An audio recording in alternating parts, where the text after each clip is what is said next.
Hey everyone, and welcome. My name is John Nerrell. I help professionals who are ambitious about their careers create their next advancement opportunity. I want to welcome you to my weekly Facebook Live show. Today is show number 49, and it's titled, Why Setting Norms is Essential for Your Meetings. If you caught last week's show, number 48, I talked about some strategies to run an effective meeting. And based on the conversations I had with people last week, it seemed that really spending some time and pressing in a little bit on this concept of setting norms would be really, really helpful for people. And so that's what I'm going to do today, because in today's video, I'm going to share with you my 8 norms that I set for every meeting or workshop that I facilitate.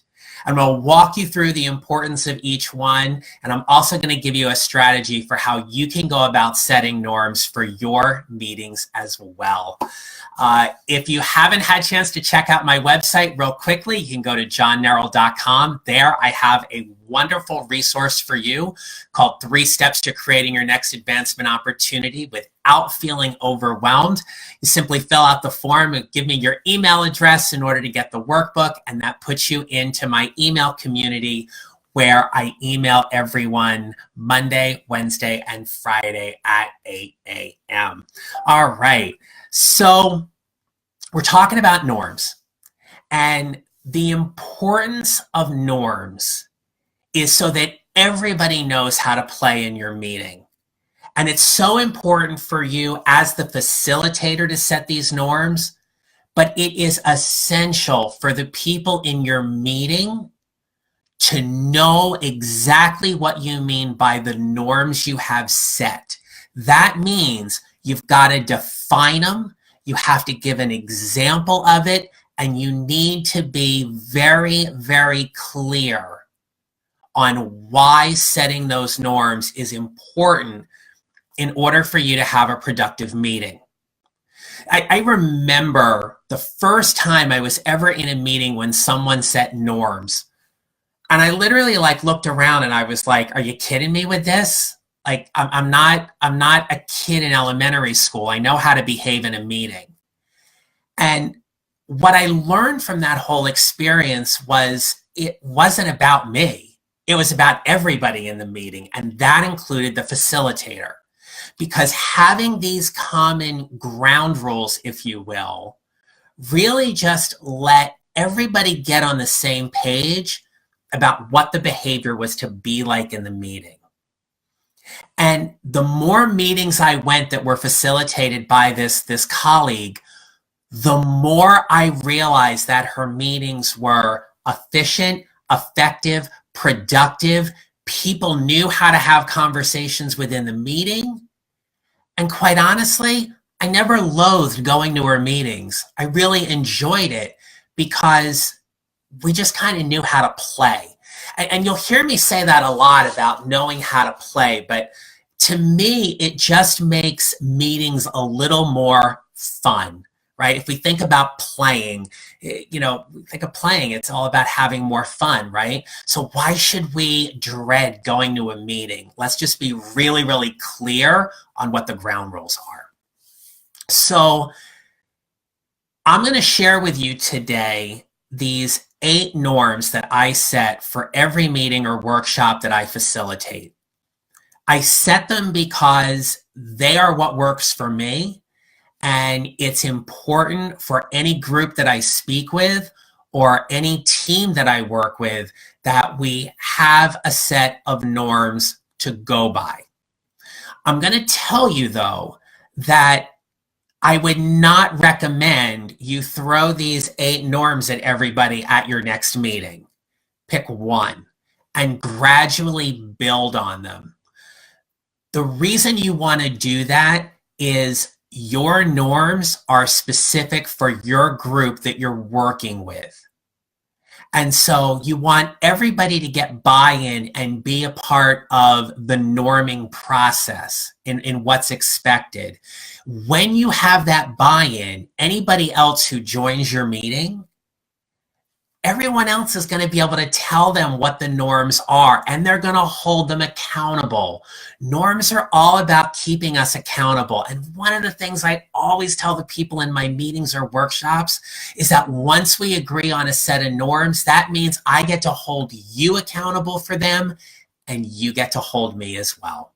So we have a shared sense of accountability in understanding and adhering to these norms. So the first norm that I always set is the one I talked to you about last week in show 48, which is challenge ideas and not the person. And the reason I set this norm and I ask people to agree to it when they fully understand it is that we want to be able to have healthy, professional, and productive conversations in our meetings. And when people offer suggestions or where people make comments, we want there to be a dialogue that goes back and forth. We never want anyone to feel that their opinion doesn't matter, their voice isn't heard. And so when we can challenge ideas, what that means is we can get really curious about what someone is saying, but we're never going to sit there and go, well, that was stupid. Okay, or you're stupid, or you're dumb, or why don't you keep your mouth shut? It's never about that. And you may be sitting there and thinking, I have never been in a meeting where I've had that happen. I have. And that's why I set that norm. Because as the facilitator of the meeting, it's my role and responsibility to ensure that everyone feels welcomed and there is a safe space for people to have a healthy conversation with. So I get really specific and clear about how we can professionally challenge ideas. I give them suggestions for questions like, well, what did you mean by that? And they have to define what that is. So whether you're in a project meeting or a staffing meeting or a sales meeting, whatever that is, if you're saying, well, what did you mean by that? Let's get really clear and define what that is, okay? Or to maybe say, well, that's interesting. Tell me a little more about that. Ask engaging questions that are going to draw out that opinion a little bit more. You can challenge the idea and simply say, I don't think that's going to work because, but you never, ever, ever go after the person who shared that idea. It is the best way I have found to create a sense of professional respect and camaraderie, and also a little healthy discourse in meetings when you set that norm and you hold people accountable to it. So how do you hold people accountable? Well, when people break the norm, you have to remind them that they agreed to a set of norms and that that comment or behavior is not accepted. So when I've been in meetings as someone has said, oh, hey, so-and-so, it's just another stupid idea from you. Let's just knock it off. I said, look, wait a minute. We agreed to a set of norms. You can challenge the idea, but there's no personal attack here. As a facilitator, it makes you show up from a very energetic position to really hold the tenor that you want to have for the meeting.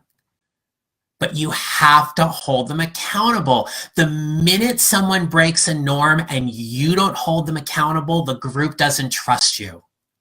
The group begins to lose faith in your leadership ability. And you may think it is small and it doesn't matter, but trust me, it is like the snowball rolling down the hill. And when that snowball gets really big, it just plows people over. So that's the importance about challenging ideas and not the person. Okay. Yeah, and Jennifer, thanks for the comment there, right? So as a facilitator, it's important for you as well to seek clarity when somebody makes a comment, all right?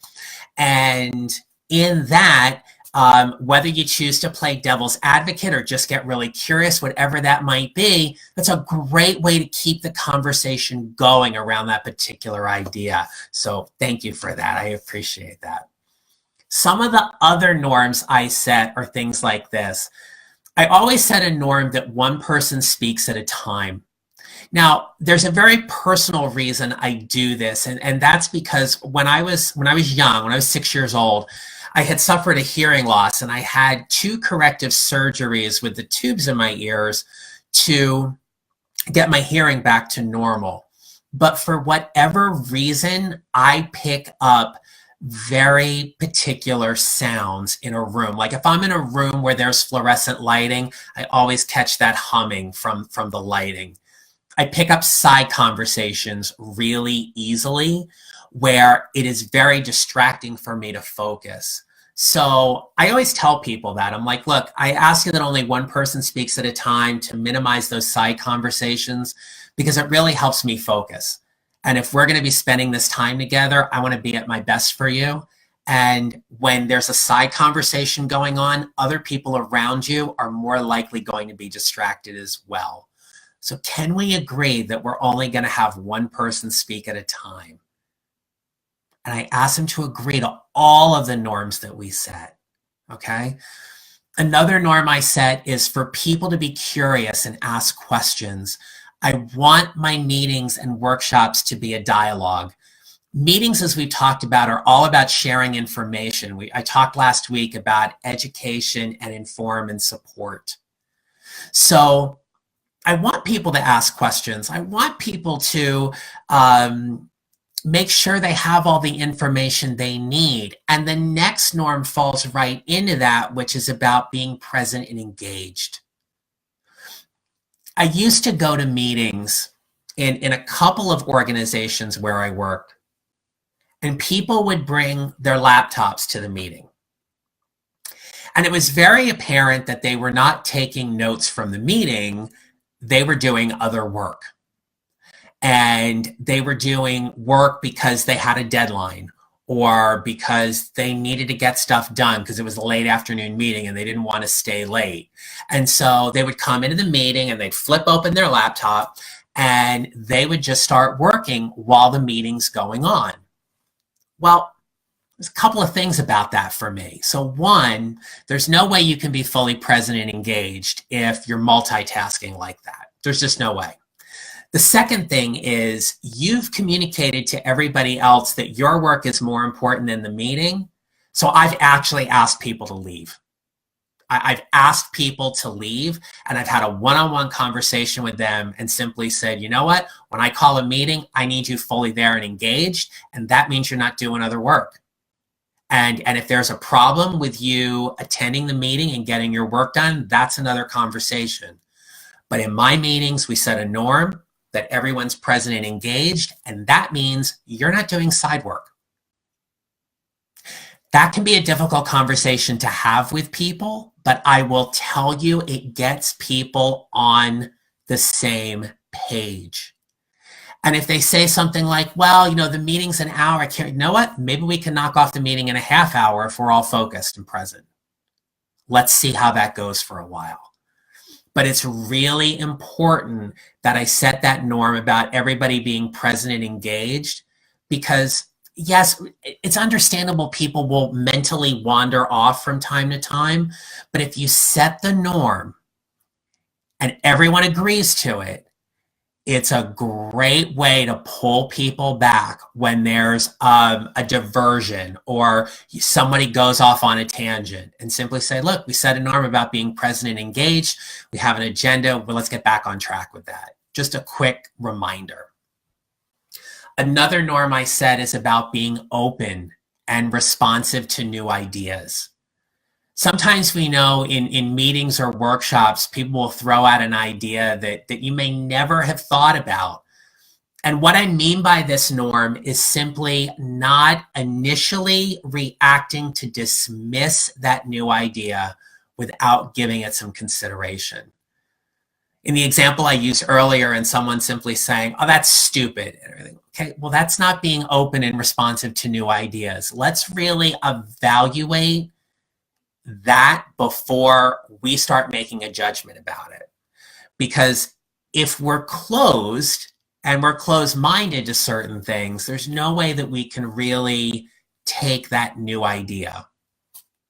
I had written a blog post a while back too about all of these inventions that came out of, kind of silly mistakes or things that people never thought of. That wouldn't have happened if people weren't open-minded and responsive to those new ideas. So the last three about being curious, being present and engaged, and being open to new ideas, those are all important. And notice that these norms are phrased very energetically and positively. Norms aren't meant to be written as a don't do this, but really a call to action about how you want people to act or behave in a particular meeting. So that's why we use verbs such as be, and then be whatever comes after that. All right.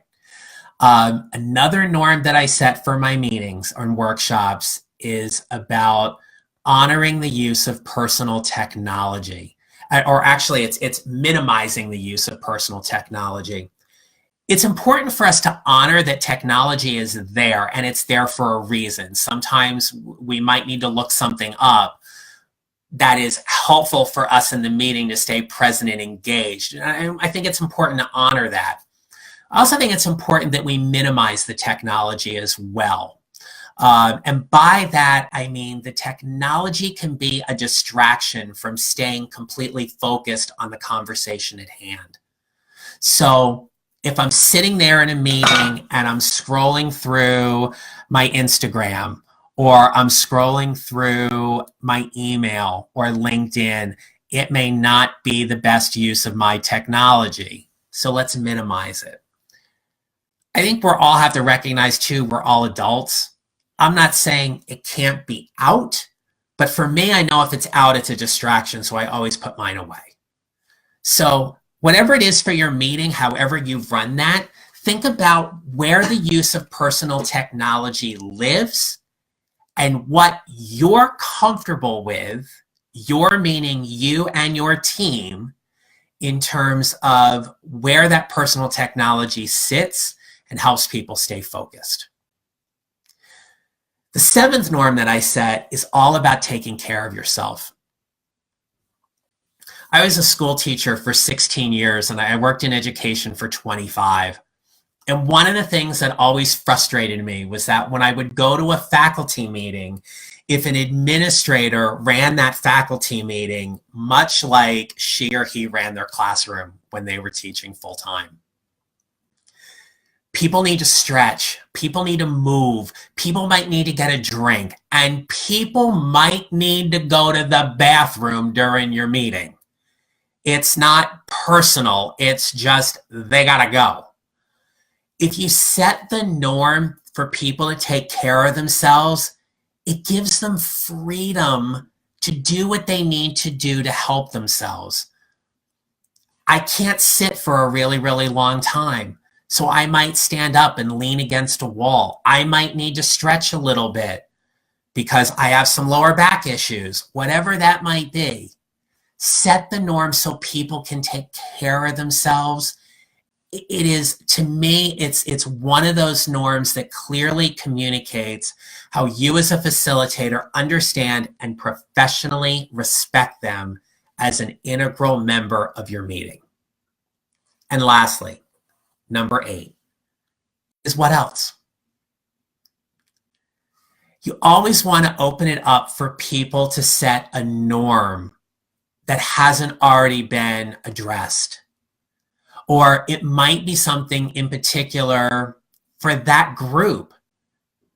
You want people to be able to contribute into the norming process.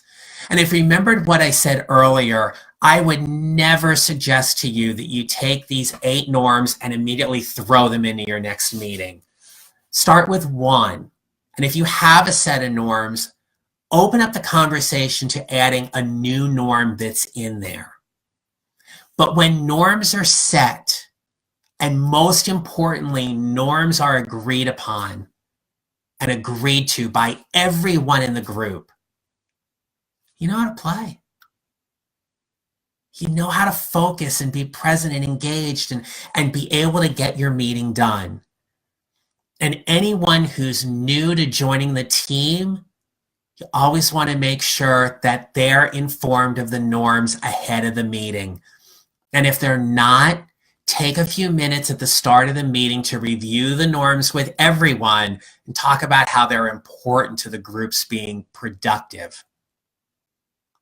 That's the power of the norms. The norms allow you to get the stuff done you want to get done in your meetings.